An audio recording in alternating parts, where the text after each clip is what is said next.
This is Penguin Overdrive writing for the Penguin Overdrive channel, and today we are bringing to you a new review of the latest game from developer Hazard, Goddamn Superhero, coming out soon for the Dev Drive 68000, which I have to admit, it's a rather bold choice to release for this console in this day and age, and especially using an outdated engine like Unreal. Superhero? You must mean me.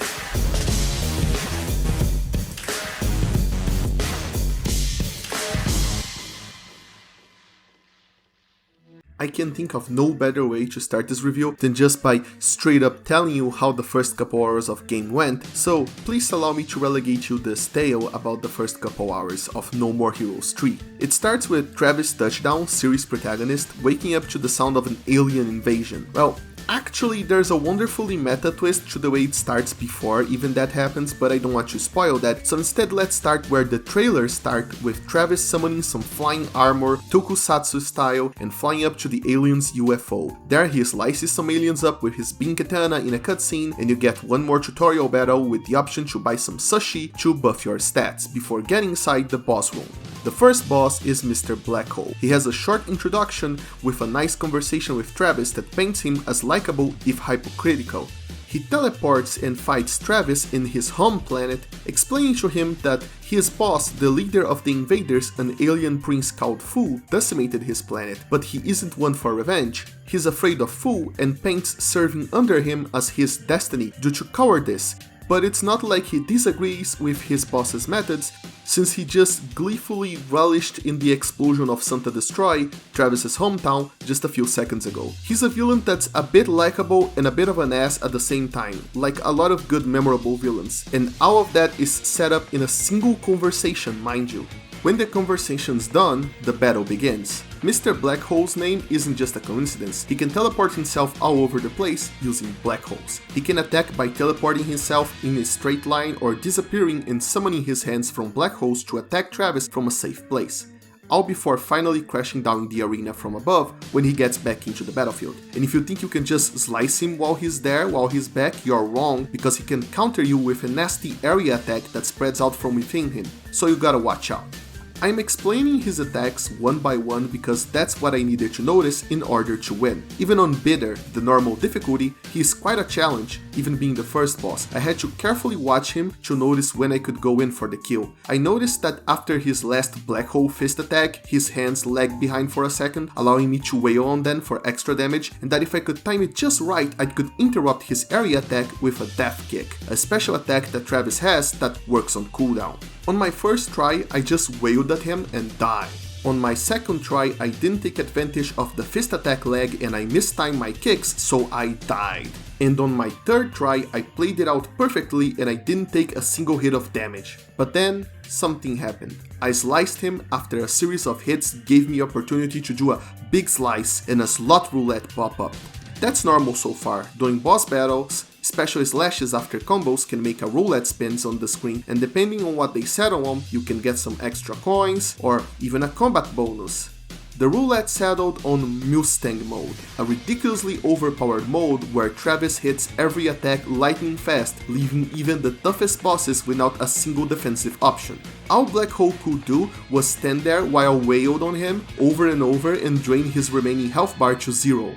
So in the end, I won, but it was pure luck. If I was a player that obsessed over sharpening their skills until I finally made through the boss battle, I would be livid. I would just turn off the switch and would be done with the game for the time. But you see, I'm not that kind of player. In fact, I was absolutely delighted at the absurd nature of what just happened, and I thought this was the perfect way to start a game like No More Heroes 3. The battle didn't end there though, but if you want to stop watching this review right now and make a purchase decision based on what I just told you, you would be 100% well informed, because these beginning hours encapsulate No More Heroes 3 perfectly. Every single thing that is promised and implied by the start of this crazy ride, all of it is delivered in spades in every single aspect of the rest of the game. So if you want to back off right now and make a decision, feel free to do so. You're still watching? Are you still here? Why, you just want me to go more into detail about it? Do you want to satiate your knowledge about this game? Okay, then let's continue. First, I'd like to talk about the combat, because I don't want you to watch the rest of this review with the impression that the combat is some sort of slot gambling machine sort of deal, as amusing as that would have been. And yes, you would have missed this if you made a purchasing decision before I talked about it. But hey, I told you would be well informed, not all-knowing.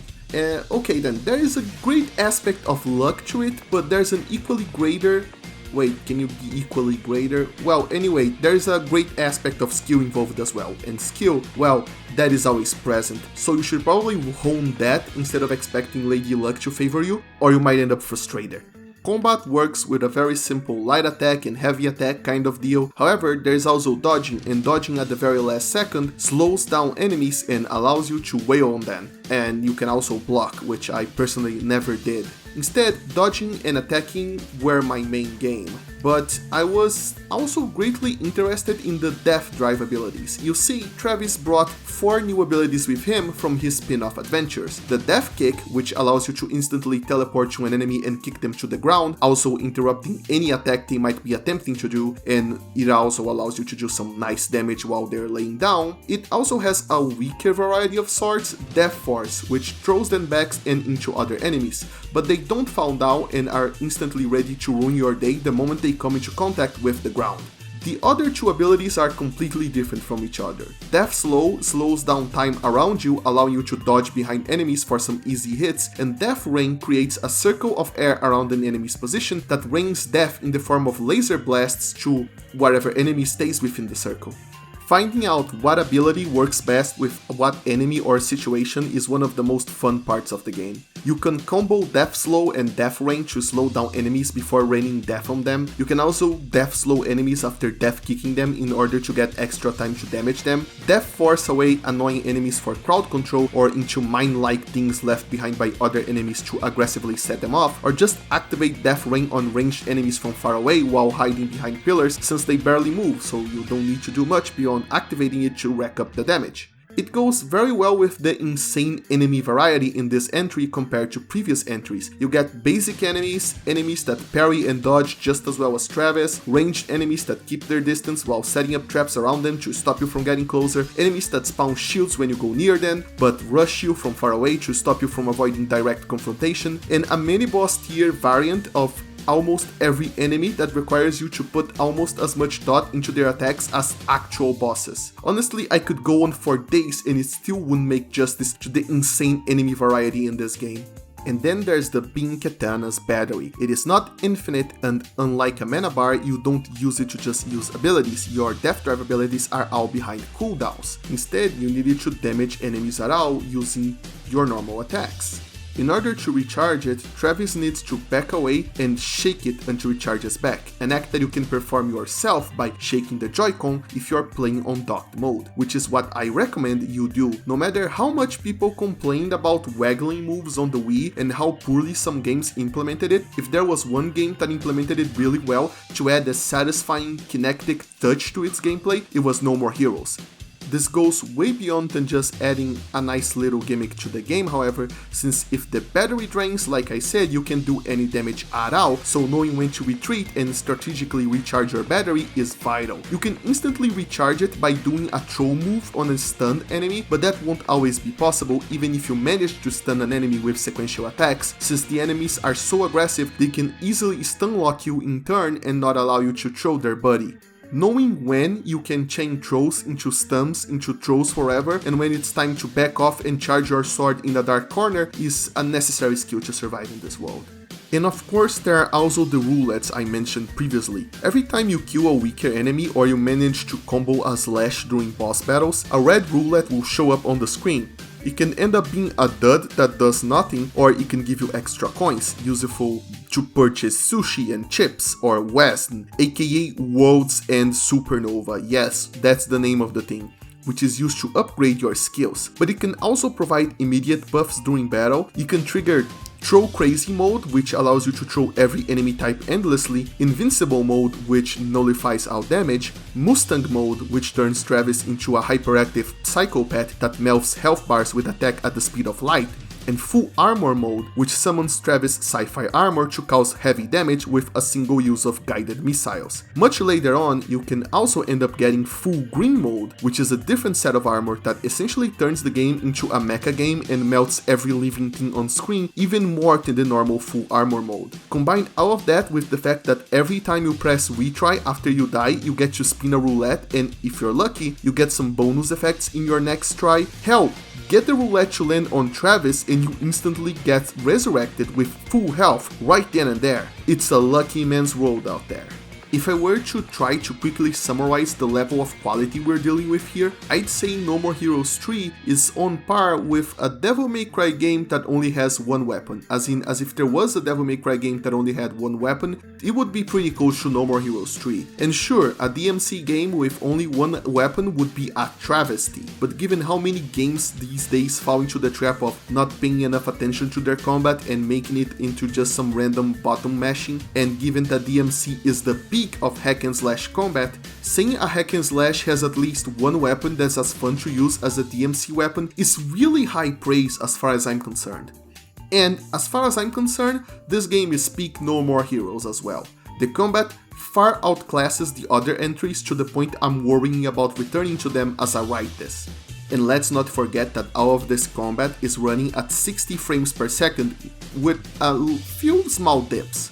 When the previews first came out, fans and myself, we all sort of became worried that this would end up being another Deadly Premonition 2 kind of deal, but thankfully the open world runs at 30 FPS and the combat itself runs at buttery smooth 60 FPS, which is pretty ideal for a game running on the Switch, though as an FPS man I do wish it could run on 60 FPS at all times.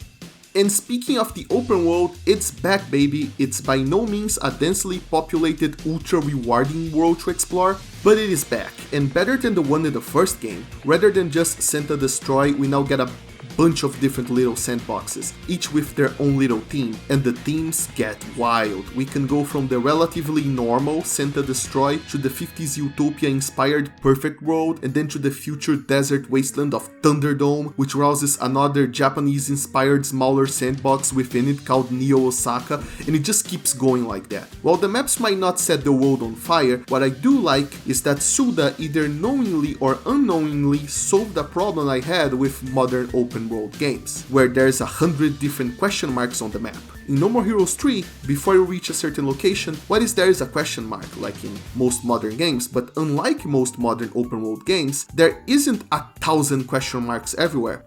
There's mostly, I think there's less than 24 in the entire game, and whatever is waiting there is a t-shirt selling alien or a polished minigame or maybe even a side battle, and with only a few ones on display, curiosity always got the better of me until I got the entire map filled out. What a simple solution. Minigames are also back. They're less numerous than the options available in the previous games, with only lawn mowing, trash collecting, mining resin, throwing your bike at other people at high speeds, and shooting giant alligators in the face with a tank being available. But in comparison, they're all extremely polished and surprisingly fun. The most radical change that I believe was made, however, is that the levels before boss battles have been completely cut.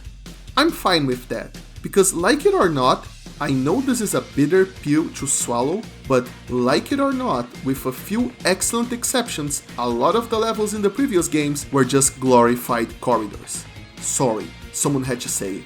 No More Heroes 3 takes advantage of its vastly improved combat and instead just drops you from battle to battle in different arenas with hand-picked groups of enemies. This is good from a player perspective because it allows you to just get straight to the good part, and from a developer's perspective it's also a dream since they can design each arena to be light on details that don't affect gameplay and put just the right amount of enemies they know won't cause a dip in performance, while also using the extreme enemy variety to their advantage by crafting perfect encounters with enemies that play well off each other. Also, since the arenas are their own little dimension, they can just go crazy on the visual design if they want to. And honestly, this is pretty much how you know that Suda is in full control of this game instead of just on an overseeing role. People complain about the open mode in the first game, so in the second game, while Suda was just overseeing things, they decided to completely cut the open mode. But now that Suda is back on complete control, and with the power of foresight, he did the big brain move and decided that, hey, if people don't like the open world, let's just cut out the levels instead. And it works. It is much better than No More Heroes 2 in my opinion. The way the gameplay loop works is that at the beginning of each chapter there are designated battles that you must fight. The game doesn't tell you exactly where they are, just the general area where they are, so you have to do a little searching, especially since Suda loves to hide these in places where other devs would rather you never look at, lest you see the seams holding the game together. Once you fight enough designated battles, you must pay money to the Assassin's organization through an ATM in order for them to set up a match, and then you get to go straight to the boss battle. It's simple, it's effective, and I might be biased since I played every single available job at least once, but I always had more than enough money to pay for the boss battles, especially since I completed every designated match, so there was basically no grinding for me. But I do have to recommend completing all designated matches even if you don't have to, since they scale up in difficulty with each chapter and gives you the highest amount of Wesn and cash that you can get on that chapter.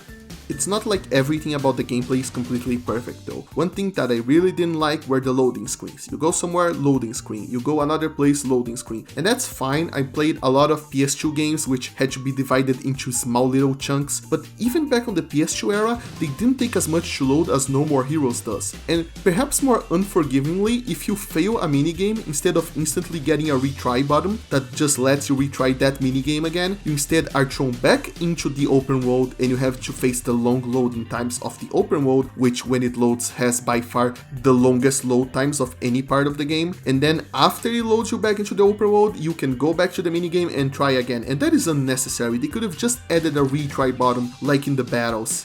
Another funny little detail about the loading screens though is that whenever Travis gets teleported, he teleports in the loading screen as well. There's like a little sprite of him getting teleported. When he's abducted by a UFO, it shows him being abducted by a UFO when he uses his bike to fast travel. There is fast travel in this game, by the way. It shows his bike fast traveling in pixel art. But when he walks, it is incredibly weird because there is this weird sound that was coming from my Switch, and it was a little bit like tuck, tuck, tuck, tuck, and I suppose it would be the sound of him walking. I suppose that's supposed to be the sound of him walking. But instead, it actually sounds like a disc hanging up, or a disc that is not getting properly read, that weird sound you got on like the PS2 and stuff, and I even thought, wait, is my Switch acting up? Wait a second. Switches don't use CDs, they don't use discs. What the hell is this sound? And I honestly wouldn't put it beyond Suda to use this sound on purpose to haunt me.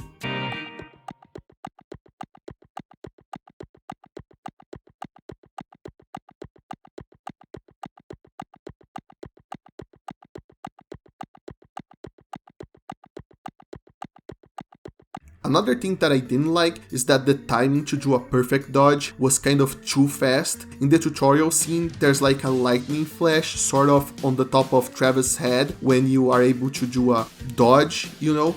But whenever I pressed the button, it was always too late. It simply came too fast, and I don't know why that is. I don't know if my reflexes are shot up, if I'm now getting too old for video games. I don't know if they didn't account for the input delay, you know, when you press a button on the controller and it takes some time before it reaches the switch, before the character can actually do the action. I think it would be unreasonable for them to like have completely forgotten about input delay. I think that might not be it, because I was playing dock mode and that is the recommended mode by Suda himself to play the game. So he obviously probably tested a lot on that mode, but the timing is just completely too fast. So a lot of the time when I did a perfect dodge, it was completely by accident, or I was trying to dodge an enemy and I ended up accidentally dodging another enemy. I really wish they had a bit more of a loose timing. They give you a bit more of an open window in order to do that, but it's not completely combat ruining or anything. Those are just my only two gripes about the gameplay. And even beyond all of that, I just forgot that we haven't even talked about the space battles. I won't go too much into them since they are really simple sequences where you fly around in a circle around an enemy while trying to lock on missile shooter weak points, but I was truly surprised as they went on in that they turned out to be way more than just a gimmick. Late game space battles have you dodging bullet hell tier patterns while fighting crazy cool enemies, and it's just a wonder the developers managed to deliver even this secondary, barely used gameplay mode with this level of polish. And polish is the key word here. Now, don't get me wrong, this game is rough as hell, especially graphically. Texture pop-in is constant and annoying, and at one point I was able to see the entry point for a designated battle from far away, only to get closer and suddenly get a wow between me and it, because the wow hadn't loaded yet. AAA polish like Uncharted, this game is definitely not. But I mean, from a gameplay perspective, this is the most polished game in the entire series, and in the Suda51 catalog might only be beaten by games like Shadows of the Damned or Lollipop Chainsaw, but let's not forget those were backed by some of the biggest publishers in the gaming industry. I suppose the better keyword here might be compromise, and nobody likes that word. Compromising might feel a lot of the time like a dirty word, like it is synonym with losing, but sometimes that's just what you gotta do. And in a perfect world, Suda might have an infinite budget. Suda might have had an infinite budget, and he would have solved the corridor level problem by delivering super crazy level design before every boss. And in said world, we might have had 20 boss battles and a dozen different beam katanas with their own different playstyles, but let's be real. After more than a dozen battles, Suda already has his fair share of battle scars. He knows to pick what's important. He's matured as a director and did the harsh choices that nobody else would do. He cut the levels so he could spend time and resources into polishing the combat, and kept it out at a reasonable scale so he could deliver a fun and satisfying experience, so he could inject as much heart as he could in every single corner of what was left after he cut, of what he delivered. And in that sense, No More Heroes 3 is the peak of Suda's direct. Okay, I say Suda a lot, but let's be honest, a ton of people collaborated with him to make this happen. He didn't even direct this game solo, he co-directed it with a guy called Ren Yamazaki. So let's celebrate the entire crew as well. Congratulations, Grasshopper and company, you truly outdid yourselves this time. And you might have noticed that I avoided talking about the story so far. Do we really need to talk about it? Yeah, okay, I get it. It's just that it's kind of a messy topic for every Suda game, you know, the story and how it relates to how I see his stories. So no, let's just take a little breather first. No more than 10 hours of gaming per day.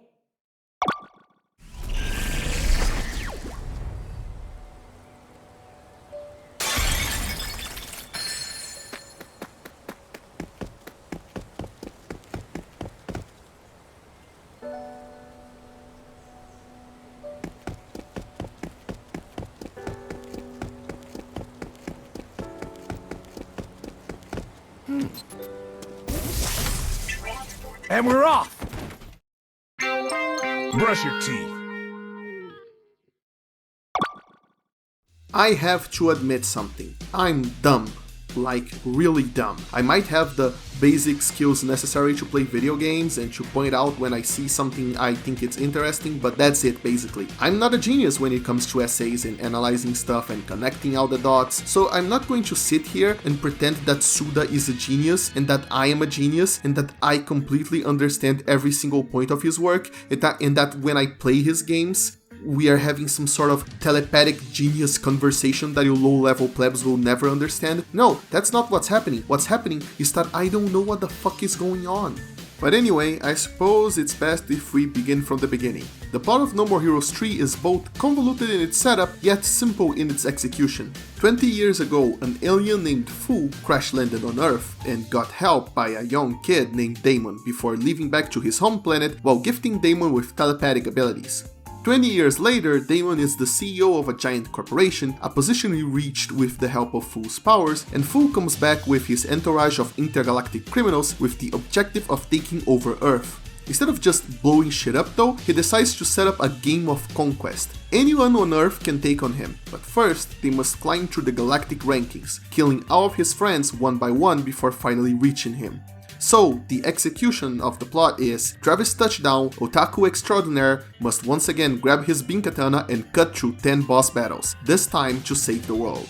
Sounds simple enough, but the problem starts when I try to grasp the character's motivations with my little brain, because you see, this is a thing with almost every Suda game, even the first 2 No More Heroes games, and that is that the man just refuses to write main characters and often side characters, sometimes some games all of the characters don't follow any rules of writing that would have given us a hint at a semblance of actual human motivation. I just can't get a read on characters like Travis, which is a problem when the entire world is experienced through his very crazy eyes. It's not like he's completely alien, no, he can be understandable, he can even be sometimes relatable. The problem is how much he varies from scene to scene. Let's say just for example that in one scene, just for the sake of example, this is not a thing in the actual game, but I don't want to give any spoilers, but let's just say that in one scene he shows this taste for apple pie with no explanation. So you think that, okay, maybe he just revealed a little trivia fact about himself that we didn't know about. Then a few boss battles later, he is ready to scarf down apple pie with zero explanation at all. Zero. Combine that with the fact that the game can have hours of pure gameplay depending on how much you want to grind between boss battles, if you're going to rush through the game and such, and you can end up having hours of uninterrupted, well, gameplay, like I said, that separates the cutscenes, which only happen usually at the beginning and ending of each chapter, which makes the entire thing feel even more detached. I bet if you strung all of the pre-boss battle cutscenes together, you'd get massive whiplash from the sheer amount of non-sequiturs. That's not to say that Travis is a bad character or that I didn't like him or that he didn't get some development, but even if he got some development, which is a fact that a lot of fans of this franchise likes, that from 1 to 2 to Travis Strikes Again and back to 3, Travis' characters keeps changing and evolving, but at the same time sometimes it doesn't feel like it. Sometimes, with some of the bosses, it feels like he's acting exactly like he was in No More Heroes 1, but to complicate matters further, the vibes and the setting and the setup of this game is vastly different from the other games. In the very first game, Travis was doing some sort of weird underground murder fights, and he was a reprehensible person for doing it, but this time, he is basically a superhero. No matter how much the game jokes that Fu and his crew are the actual superheroes, Travis is the one actually saving the actual world this time, even if his motivations can be a bit more personal or selfish, like wanting revenge for destroying his town and not wanting the world to end because he wanted to watch movies or whatever. Even then, he is basically a hero this time around, a full-on hero. And a lot of the people he's fighting this time are just in the scales of gray and white and black, are just straight up black. In the other games he also fought them, but in those games he was kind of dark himself. Here he might as well be white compared to the guys who are basically planning to commit complete global saturation or something. And thus they might just end up deserving to come face to face with Travis like he was in No More Heroes 1. It's kind of tough to tell about his development because it's such a different scale that it's hard to see how much he evolved. In order to see how much a character has changed, one of the easiest things you could do is put him on similar situations and see his different reactions. But this time, he didn't refuse to take place in the assassination game. He kind of has to save the world, and it's just so different. And honestly, at the end of the day, I ended up getting a better read on Fu of all characters because he constantly shows up, and before each boss battle, they show a little cutscene of him interacting with his alien buddies, and I ended up understanding Fu and thinking he was a more consistent character by the end of 3 than Travis ever was. But within the cutscenes themselves, seeing each cutscene as an individual unit, it is great, fun, and completely absurd. You get a dozen movie references a second, rap battles, and my favorite has to be the third rank fight where Travis gets into a long conversation with the boss about the nature of patience, video games, and more specifically, turn-based JRPGs. It is brilliant, and you could probably turn almost every phrase spoken in that conversation into a quote and put it on a shirt. The writing is sharp, and the game made me feel every single human emotion possible. There were funny bits, tragic bits, nostalgic bits where I got filled with righteous rage and satisfaction, and even bits that disturbed me beyond belief. And trust me when I say that yes, shit got heavy even in a game where you spill your enemy's blood by the bucket. And congratulations to Suda for keeping his promise of getting that weird, bloody piece of concept art into the game. If you've been following development, then you know which one. If you don't right now, then don't Google it, or you might get spoiled on a pretty neat trick that the game pulls. The problems just start, once again, like I said, when I try to put those bits into context. Individually, they're fantastic, but try to find a thematic or even straight up narrative thread between all of them and you're bound to get a headache. I personally just enjoyed the moments as they came and I had a pretty good time. That's not to say you can't try to find the thread, and I'm sure if any analyst worth their salt saw this video, they would be, rightfully I might add, be typing a comment about how I completely failed to grasp Suda's genius, and they might be right. But honestly, I think this is kind of a good thing that this game can be enjoyed in so many different ways by many different kinds of people, and I hope, whether you're a seasoned Suda scholar or a first-time fan, that you too can find your own unique way of enjoying this crazy tale, if only because Suda's penchant for breaking the rules means there's nothing else quite like it. It doesn't help though that Suda and possibly even every other member of the team, to varying degrees, crammed every single goddamn thing they liked into this game. Here's a quick list of everything you should play before No More Heroes 3 if you want to get every reference, at least the ones that I recognized. You should definitely play No More Heroes 1 and 2, and you should play Travis Strikes Again, especially since the characters there play a key part in the plot. You should play every Suda51 game ever made, especially the 25th Ward, and you should play the Silver Case so you can play the 25th Ward, and don't forget to read the short story Red, Blue and Green after you play the 25th Ward, since one of the main characters in that story is a boss here. Before you play Travis Strikes Again though, make sure to play the 25th Ward first, and Shadows of the Damned, and Killer is Dead as well. Oh, and Demon X Machina, the mecha game I already did a review on, make sure to play that too. It's not by Suda, but it is referenced in 3, and speaking of references, if you like cinema, you might want to check out Takeshi Miike's films. I'm more of an anime guy though, and if you're like me, then make sure to check out some 80s anime, mecha preferably. Voltoms is referenced by name if you want to check that out, and it is good. And oh, don't forget to check some tokusatsu as well, like Kamen Rider Zeo and... Look, at this point, I think you get my point. They really didn't hold back the references. Previous games had references, but this might be the most reference-overloaded game of the entire series. But here's the funny bit. I don't actually think you need to have played and watched all of them to enjoy this one. Some characters are just magically turned into a tree, yes, no joke, turned into a tree with no explanation between games.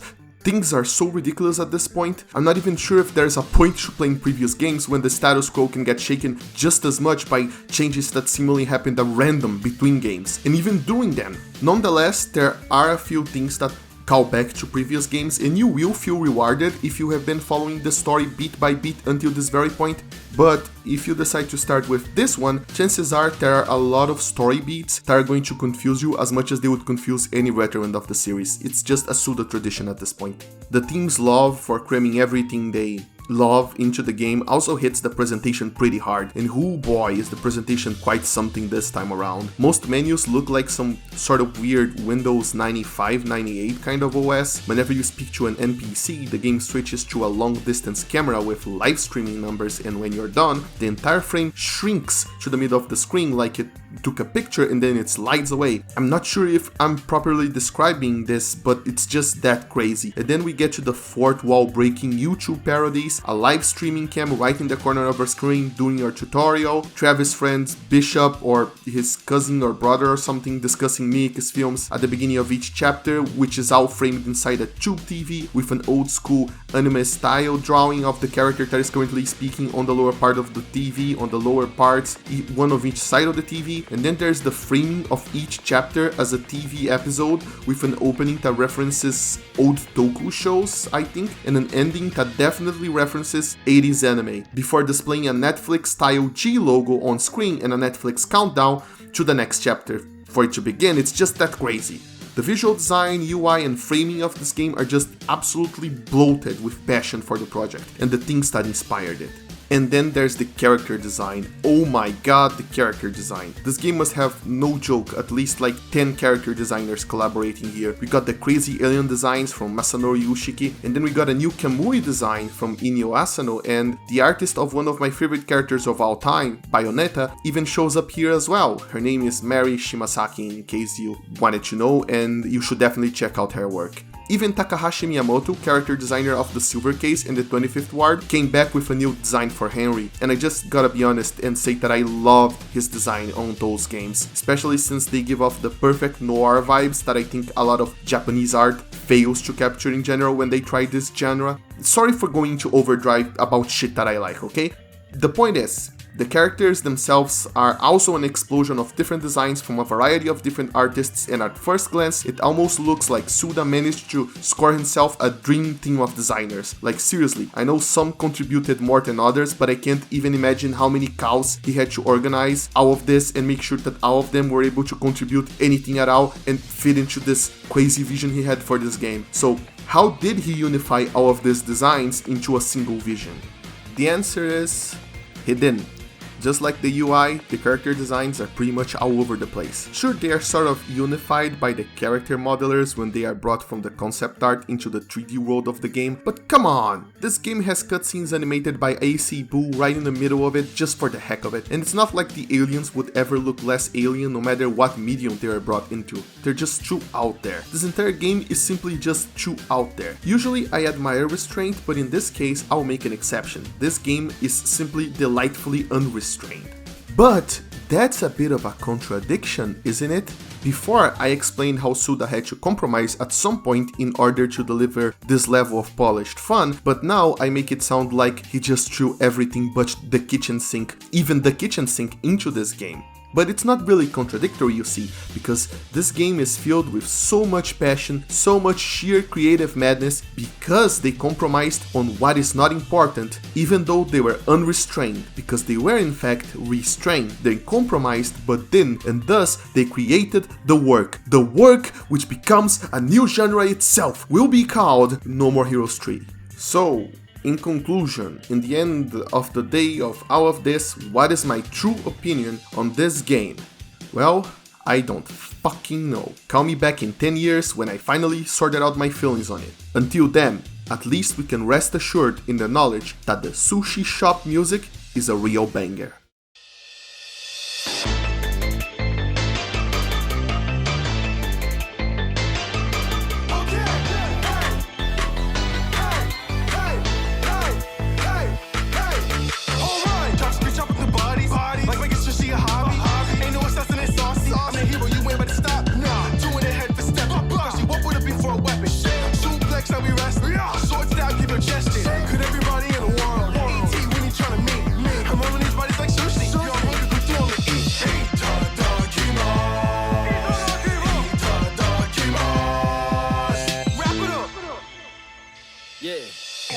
Wrap it up, I get the raw and I wrap it up, yeah. Snagging up, then with the beef I'ma stack it up, yeah. Better rice, I lay it down, then I nap it up. I'm on a roll when I'm macking up, yeah. Hey, roll it like a bowling ball. Hey, one seafood and beef, oh, pick and hold it all. Do what I would, I never been below the law. Took a bite, and the nori went and gave my soul a call.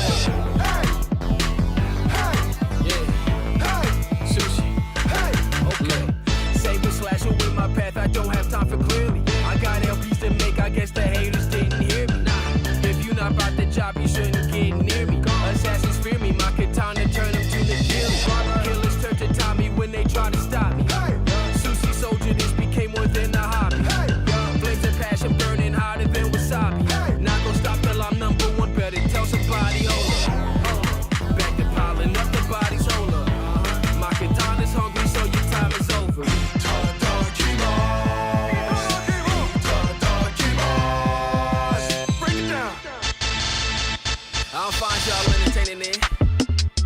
Maybe I don't know what entertainment is. I'm broke and the scene pay to win. I'ma try to meditate again.